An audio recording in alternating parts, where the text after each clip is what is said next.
I'm Kelly Jennings, CEO of PowerBand Solutions.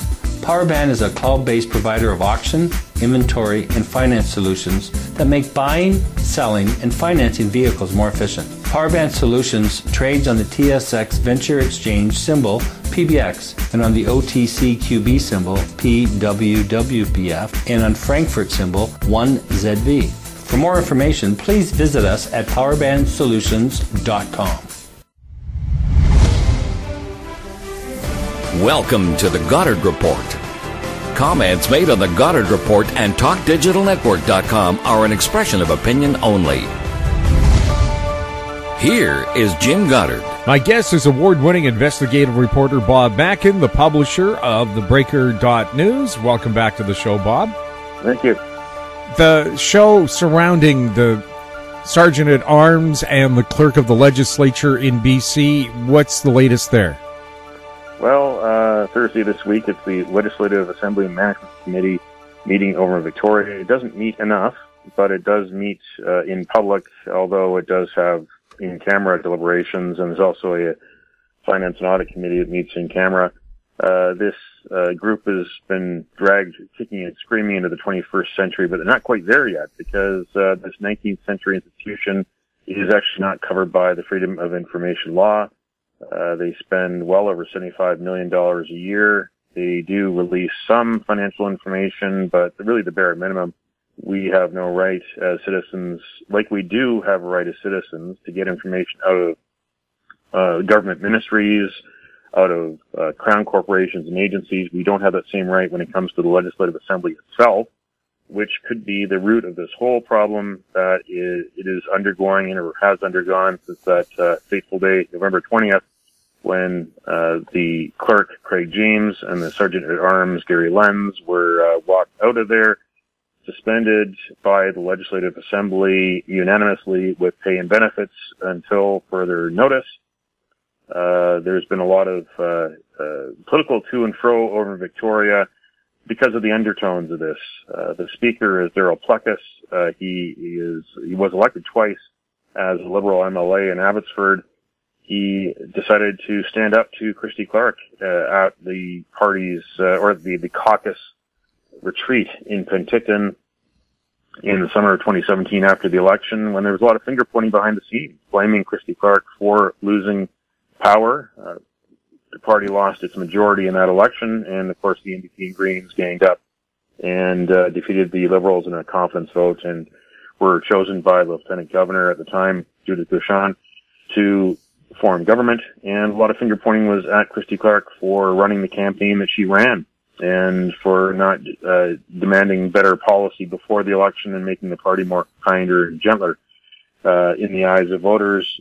Daryl Pluckus stood up in that caucus retreat and wanted a review of her leadership and was not going to support her as is until a review happened. And eventually she decided to take a walk in the sand in the Okanagan and came back to the retreat the next day and said that was it for her. And that was it for her. Now, Daryl Pluckus said during that summer that he wasn't going to go seek the Speaker's chair, but he eventually did. And that helped the NDP because it gave them one extra vote, a little bit of wiggle room. But it also allowed for Daryl Pluckus to leave the Liberal caucus. It wasn't what he had hoped it would be as a politician. He's a very well-known, very critically acclaimed criminologist at the University of Fraser Valley. He's the author of numerous academic studies and consultation reports. Really one of the preeminent experts in Western Canada when it comes to criminology. He, in fact, wrote a book, a textbook, with a former RCMP and Abbotsford police detective about criminal investigation. That's available online through Creative Commons. It's being used at the Justice Institute. It's being used at the University of Fraser Valley. So here's someone with a very sharp mind, a very inquisitive mind, someone who's very well educated and understands the ins and outs and analysis of criminology, who became Speaker, and something along the way he didn't like and wanted to get to the bottom of it. And after many months, handed over the information to the RCMP. And I think that's been lost in this whole thing, that the RCMP admitted on November 20th that there is an investigation, and the Public Prosecution Service admitted on November 20th that there was not one but two special prosecutors appointed to this because of the size and the scope and the complexity of this. That's been lost in the political to and fro. Liberals, of course, would love to topple Daryl Fleckus, would love to get revenge against him, would love to remove him from the Speaker's chair and make the NDP and Green majority that much more precarious. They'd love that, the Liberals would. But at the same time, there's a serious matter here that needs to be investigated properly. A matter that the Liberals actually agreed to. Mary Polak, the House Leader, went to that meeting the night before. We found out there was a meeting the night before in the Speaker's chamber where he explained to them that there was a serious police investigation ongoing, and that the top two officers of the Legislature were to be suspended, and they needed to agree, the three parties, the Greens, Liberals, and NDP, to vote to enable this. And really, there's been a lot of comparisons made between the health firings of 2012 and this, but that's really hyperbole. The health firings was done when there was no police investigation. The government said there was. The government did more harm by saying there was a police investigation when there wasn't. In fact, there was one man who did commit suicide. He was poorly treated, Rod McIsaac, not to mention all the other health researchers who were poorly treated and eventually sued for damages, got their jobs back, got financial settlements, got apologies. In this case here, they handled it in the best way they could under the circumstances. Craig James is one of the highest paid people by provincial taxpayers, about $350,000 last year, plus about $50,000 in expenses. He's suspended with pay, albeit with a cloud over his head. I don't know if we'll find out anything more at the Legislative Assembly Management Committee meeting, which meets in Victoria tomorrow. It will be webcast, audio only. There's only so much that people like Daryl Fleckus can say at the moment while the RCMP has taken over this with special prosecutors. Again, nobody's been charged. We don't know what the breadth of the allegations are, except my sources tell me that there is some sort of corruption allegation at the legislature, and we don't know if it focuses on two people or if there may be more people beyond this or more people beyond the legislature. We just don't know, but this is something we got to watch in the days and weeks and months to come as the legislature in Victoria is under this kind of intense scrutiny. We'll have more with Bob Mackin right after this. Avon Resources Limited is a gold exploration company with significant projects in British Columbia, Saskatchewan, and the Yukon. Trading on the TSX Venture Exchange, symbol ABN, and the pink symbol ABN-AF. Surrounded by world-class gold deposits and mines, Avon's 23,000 hectares Forest Kerr Gold Project is located in the heart of the Golden Triangle in northwestern BC. For more information, visit us at avonresources.com. Grand Portage Resources recently completed the 2018 drill program on its 100% controlled Herbert Gold Discovery property located in the prolific Juneau Belt in southeast Alaska. Drill results are expected through late 2018. Past drill results included numerous multi-ounce gold assays on multiple veins. Grand Portage trading symbols are GPG on the TSX Venture, GPTRF on the OTC QB, and GPB on Frankfurt. For more information, please visit our website, grandportage.com. Welcome back. We're speaking with Bob Mackin. Bob, is there a mysterious or anonymous smear campaign against the NDP right now? Well, there's been this trend towards anonymous campaigns. There's been these anonymous social media accounts, anonymous change.org petitions online, and now there's this group Step Up, which was anonymous until I made it not. That formed back in June to oppose the NDP's school surtax, what's called the school surtax, which is the 0.2% levy on houses that are $3 million or more. And if they're more than $4 million, there's another 0.4% of tax onto it. And this is supposed to go to schools. This is supposed to be part of the NDP's whole plan to make housing more affordable and more accessible for British Columbians. Yet the people who live in very expensive houses some of them are pleading that they can't afford this, and they don't want to saddle future generations with debt by taking advantage of the tax deferral, which is the only other option they have. And they don't like the fact that they've been targeted because they have expensive houses that the value increased through no fault of their own. They don't like that idea, and some of them have expressed their frustration in public protests, writing letters to the editor, writing letters to the politicians, and in this case, this group of people got together and formed what is called Step Up. They got a website, stepupnow.ca, yet that website does not contain their names, photos, anything. It even has a section that says About Us, but it's got nothing about them.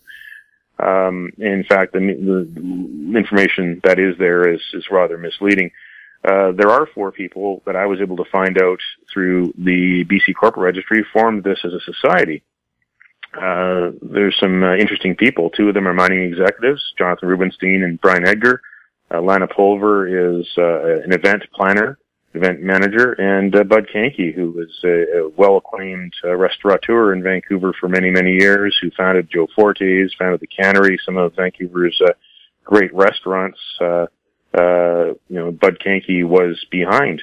So these 4 people, who each of them has some expensive real estate of their own and doesn't want to be taxed through no fault of their own, have formed this group, Step Up Now, to highlight this. They say they're nonpartisan.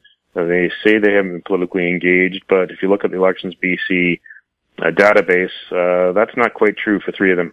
There are substantial donations from Bud Kanke, from Brian Edgar, and to the BC Liberals, and there was a small, modest donation by Jonathan Rubenstein to the Civic NPA in 2014.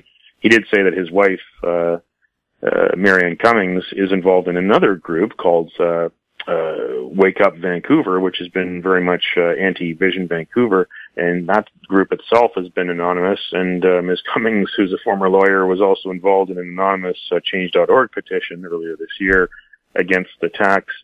This is all very interesting on a couple of different levels. The NDP decided not to do what Mike Harcourt did when he was in power. Harcourt proposed a similar tax.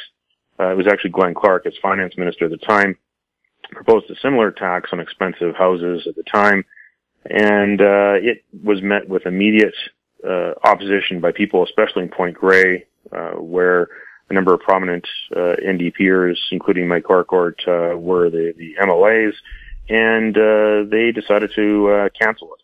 They heard the opposition, and they acted, and they canceled it. The difference nowadays, of course, is the real estate industry and affordability in Vancouver are much different, and the NDP must be doing enough polling to tell it that the political risks of going ahead with this may not be as big as the political risks of it back in the 1990s, even though now there is legislation to recall a politician, and there's been threats by people to mount a campaign to recall David Eby, who is the Vancouver Point Grey MLA. But the other aspect of this is the continuing willingness by some people to mount anonymous digital campaigns, which is something that when we have the year in review in the coming weeks as 2018 comes to an end, one of the big stories of the world in 2018, and one of the big stories business-wise in 2018 is the Facebook and Cambridge Analytica data breach scandal, and that involves a company out of Victoria called Aggregate IQ, and it involves a whistleblower who's from Victoria named Christopher Wiley. And this has focused worldwide media attention on social media and on websites, anything that has a bit of a political edge to it. people want to know who is behind it and who's the money behind it. And again, this all stems from what happened in 2015 with Brexit, in 2016 with the U.S. federal election.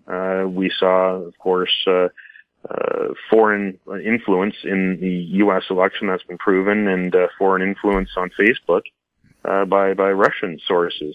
And people have that question of, well, who really is behind this message? Who's selling this message? And in this case, the Step Up group is actually asking for donations and asking for personal information on its website, but it's not offering any information about who really is behind the group.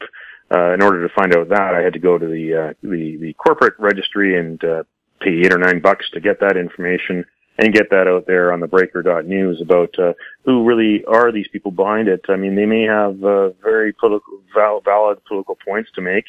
I mean, Jonathan Rubinstein himself said that this school surtax will actually not go to a dedicated fund. It'll go to general revenue. So he said that it might as well be called the Site C Dam overrun tax.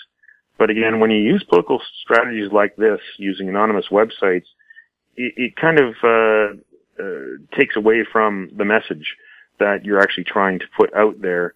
And I'm surprised these people wanted to go into that avenue and wait for someone to find out who they really are, because again, it calls into question their motives. Why be anonymous when this is an important issue to talk about?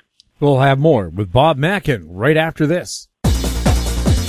Hi, I'm Douglas Mason, President and CEO of Magnum Gold Corp, MGI and the TSX Venture Exchange.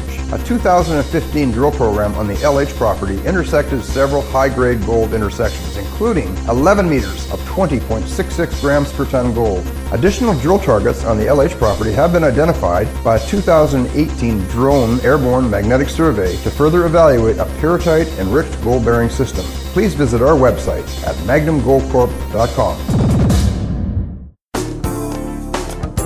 Don't miss out. Stay informed. Receive the HowStreet.com weekly recap with thought-provoking podcasts, radio, and articles delivered to your inbox. Sign up for the HowStreet.com weekly recap on our homepage at HowStreet.com. Welcome back. We're speaking with Bob Mackin. Bob, what have you dug up into the inquest into RCMP Sergeant Pierre Lemaitre's death?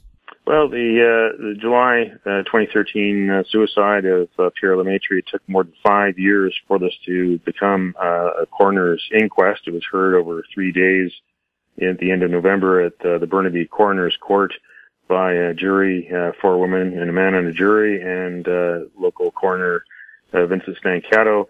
After 3 days of hearing testimony, including very emotional testimony from Lemaitre's widow, Sheila Lemaitre, they put out 5 recommendations centering on mental health, and those recommendations were directed to the commissioner of the RCMP, Brenda Lucky. And the coroner is very important to know that it is not a fault-finding exercise; it is a fact-finding exercise. And let's hope that the lessons learned from the life and death of someone like Pierre Lemaitre will help save lives in the future. That's really what its mandate is. So one of the 5 recommendations kind of surprised me that this wasn't in action already, but the coroner's court jury recommends that the RCMP have mental health assessments every 3 years, just like they have physical health assessments.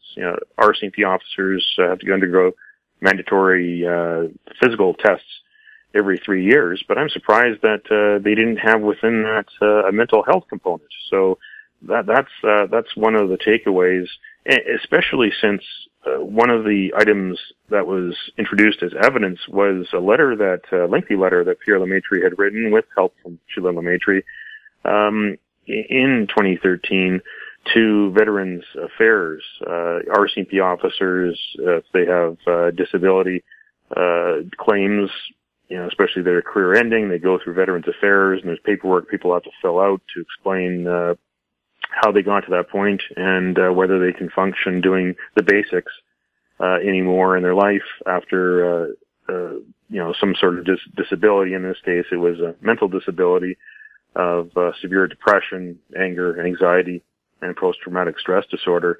And within that letter, it was very revealing of what it's like to be a police officer, especially one who is assigned to detachments in small towns, small cities, small villages, and what that officer is faced with when that officer has to investigate a crime or deal with someone who's in severe need of help. Lemaitre throughout his career had to investigate murders of young women, and that after he has finished the files, he had time to think about what he had just investigated, and had some very deep philosophical and emotional language within that letter, which really humanizes police. We call on police to serve and protect their communities, but hey, they're humans just like us, and they have emotions just like us, and they have questions just like us about how society can allow, cannot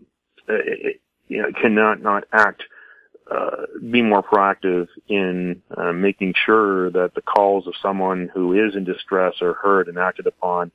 A society that allows young women to be raped and murdered, and that there should be more outrage, should be more calls for justice to prevent these terrible crimes from happening. You were someone who had to deal with the aftermath, face first, basically. Someone who seemed to have a heart for people who were innocent victims, and that's how his demise really accelerated, because of the taser death of Robert Jacansky, and how he was called out of bed that morning and told to go to the airport and to do his job as the spokesman for the RCMP at the time. He was given the script, basically, by one of his superiors. And later that day, the eyewitness video was found, and they realized that, in fact, the original statement of events was not true, that Robert Jacansky was not the aggressor, that the police who reported to the scene, in fact, jumped to conclusions, and there it was, Robert Jacansky was dead within minutes. A very sad situation, and Pierre Lemaitre was never allowed by his superiors to make a public correction. It would have been pretty simple to do, and would have saved his life in the long run, perhaps. That's unfortunate, though, that the coroner's jury didn't make that kind of recommendation to say that the RCMP should, whenever possible, if it is known that it has made a mistake in communications, that it should do its utmost to correct that mistake as soon as possible. I was surprised that recommendation was not there. It should have been there. Again, Sheila Lemaitre, when she testified, she said that, in written testimony as well, that essentially he was someone who was able to deal with some very tragic investigations and circumstances on the job for so many years. But when it came time in 2007, he was a changed person, because he essentially was betrayed and bullied by people in the force. And she said that when that happens, when a police officer loses the team atmosphere, that's when things really do run out of control. This story isn't over yet, because as much as Brenda Lucki, the commissioner of the RCMP, did respond and say that they have received the recommendations and they're very sorry for what happened, and said all the right words to the victim's family, of course, she said that they're going to take a closer look at the recommendations and give a more fulsome answer to the BC Coroner's Service. So we'll see if the RCMP takes those recommendations and finds ways to actually put them into action as it should, because issues of throughout the whole spectrum of first responders, this is something that is quite awful to know that first responders' PTSD and suicides are actually greater than the rest of the general population, that these people need more help on the job because, again, we're asking them to go into places that average people don't go and don't ever want to go. These are the brave people in our communities that we ask and we pay to keep the peace and to rescue people and to help people on the worst days of their lives. A Trudeau supporter has won an anti-defamation case, but did they really win? That's an interesting one. That was a case of Miao Fei-pan, who is this developer from China, from Wenzhou province in China. He's been in Canada for over a decade, and he hosted famously a 2016 fundraiser at one of his mansions for Justin Trudeau. There were about 80 people there. They paid about $1,500 each to have dinner with Trudeau, a private fundraiser that eventually was found out and reported on and caused a lot of controversy and forced the Liberals to change the way that they do fundraisers and be a little more transparent about it. But that's how we really heard about Miao Fei-pan, first of all, and then about a year later, one of his other mansions, one in Shaughnessy, had a severe fire that eventually investigators found was arson, but there was not enough evidence in order to charge anyone, although the city of Vancouver is going after Miao Fei-pan for not doing enough to actually save the fire-damaged house from further damage from the environment, from rain, for instance. But Miao Fei-pan was the subject of several stories by Bing-Chen Gao, who's a local journalist with various Chinese language newspapers. He wrote 10 stories in December 2016 and January 2017, published those on his website and on the WeChat social media platform. And WeChat is kind of like Facebook and Twitter and Skype all rolled into one. And, those stories were quite critical of Miao Fei-pan and, called into question his reputation as a developer, who had been involved in there were allegations there of not paying his taxes in China, allegations of, real estate deals gone wrong in China that left a lot of investors, with no places to live. Allegations that he was underreporting his income here in order to receive child tax benefits. All of these things were flatly denied by Miao Fei-pan, and that's why he decided to sue Bing-Chen Gao in BC Supreme Court. There was an 11-day trial. Miao Fei-pan had 3 lawyers from the same firm, but Bing-Chen Gao represented himself in court, and he almost won. His big error in this was not actually trying to contact Miao Fei-pan for comment. That was there were some critical comments from the judge, Justice Sharma, in her verdict on this, directed towards Mr. Gao, that he did not try to contact Miao Fei-pan. She did find that he was reporting on matters of public interest, matters of public importance. He did not have malice. He was in a genuine search for truth, but he could not use the responsible communication defense because he never tried to contact Pan for a side of the story. He might have won if that had happened, because the judge spent a lot of time, a lot of space in the verdict actually criticizing Miao Fei-pan. The judge said that Miao Fei-pan was offered a paucity of evidence and offered a lack of candor with the court. He actually claimed between $360,000 and $450,000 in damages. He said his reputation was ruined. He said the stories caused him depression and anxiety.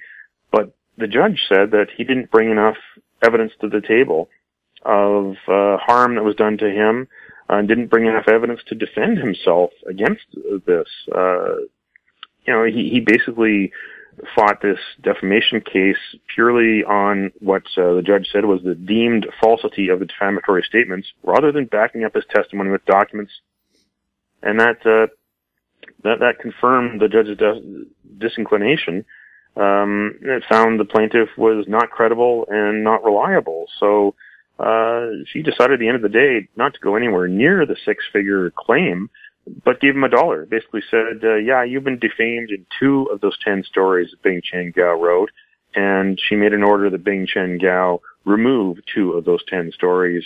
But then said, well, Bing Chen Gao only owes you $1. It's a nominal amount. It's a symbolic amount, basically, to say, yeah, you were defamed, but you didn't do enough to defend yourself. You weren't helpful to the court. And the damages that you claim really aren't that bad, because there was evidence that Mr. Pan continued to enjoy being involved in various Chinese community business groups. He did not seem to find any misfortune along the way. That this did call into question his ability as a businessman in Canada, but didn't seem to hurt him at all based on the evidence that was introduced in trial. So there you go. There's a man who gained prominence from inviting Justin Trudeau over to his house. Also was part of must have been a very expensive court case, and eventually only got $1, much less than he was trying to get from a reporter who had reported perhaps not as diligent as he could have been, but a reporter that did put out there some serious questions about Miao Fei Pan and his standing in society. Bob, you've done a story about no end to BMW mystery for a BC real estate investor. What's the mystery surrounding a BMW? Well, this is a fascinating read. Because the judge himself, Judge Grauer, called it a mystery, and he was not able to determine, based on the evidence put in front of him during the trial that lasted more than 2 weeks during the spring of this year. He wasn't able to get to the bottom of it himself, and basically said throughout that, based on the balanced probabilities, a real estate investor named Xu Yi Lu was not able to establish who really was at fault for losing her BMW. She spent about $240,000 on a 2009 BMW 750 Li. That includes the shipping, that includes the costs of customs and taxes to buy this car, which was sourced by a company in Vancouver called Westport Motor Cars. They sourced this car somewhere in Missouri, arranged for it to be sent to Long Beach, California, where the port of Los Angeles is, loaded into a freighter and sent overseas to Guangzhou, to the port there, where it was supposed to be unloaded, and sent to Ms. Lu's house in China. Now, Xu Yi Lu does not actually drive. For some reason, she has a driver's license, but she doesn't actually drive. She likes to be driven around in expensive cars, and she was hoping that her family could also use the car over there in China. She also has some other luxury cars, including a Bentley over in China, according to the court verdict. But, she sued Westport Motor Cars, the dealership which sourced the car. Lin Song Chen, one of the salesmen there, who dealt with her, and also a fellow named Wai Chu, who was added to this later because he was someone who had experience in importing cars into China, and it was someone who was supposed to help her make this happen.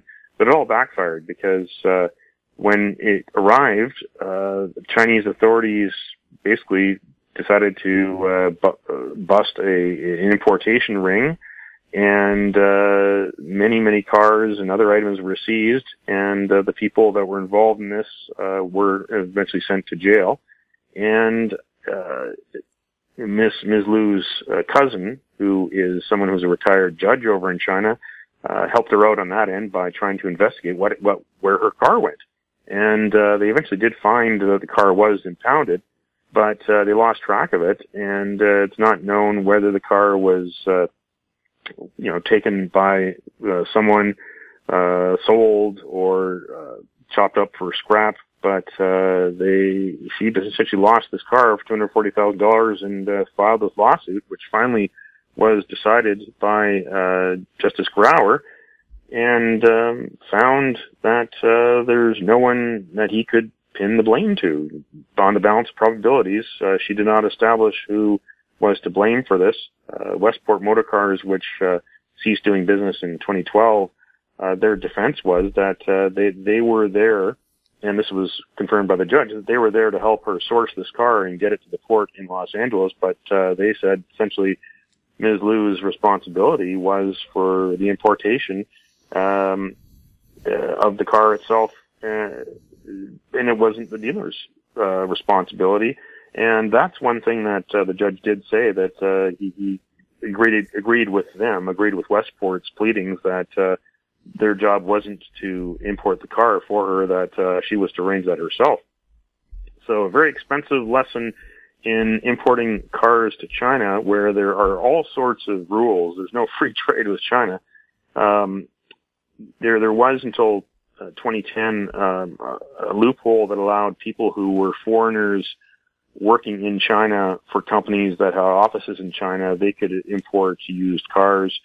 But after that, that was changed. That was amended to the point where, government representatives, high-level personnel, specially invited experts, were really the only ones that could, after that, import expensive cars. And some of them could import those cars for duty-free. But why this happens, and why she tried it, was because that to have tried to buy the same kind of car in China would have been exponentially more expensive. It's cheaper for someone to buy a car in North America or in Europe and have it shipped to China than it is to buy the car in China itself. This is something that Peter German will be looking at in his next report for David Eby for the Attorney General's office about the money laundering in British Columbia, because there are some companies in Vancouver who are making sizable revenue by shipping cars to China in a similar fashion. Bob, thank you so much for chatting with us. Thank you. My guest has been award-winning investigative reporter Bob Mackin. He's the publisher of thebreaker.news. If you have any questions for Bob or any of our other guests, you can send them to info@howstreet.com. I'm Jim Goddard. Thanks for listening. Comments made on the Goddard Report and TalkDigitalNetwork.com are an expression of opinion only. The Goddard Report is available online and mobile at TalkDigitalNetwork.com. The Goddard Report is a production of Howe Street Media Incorporated.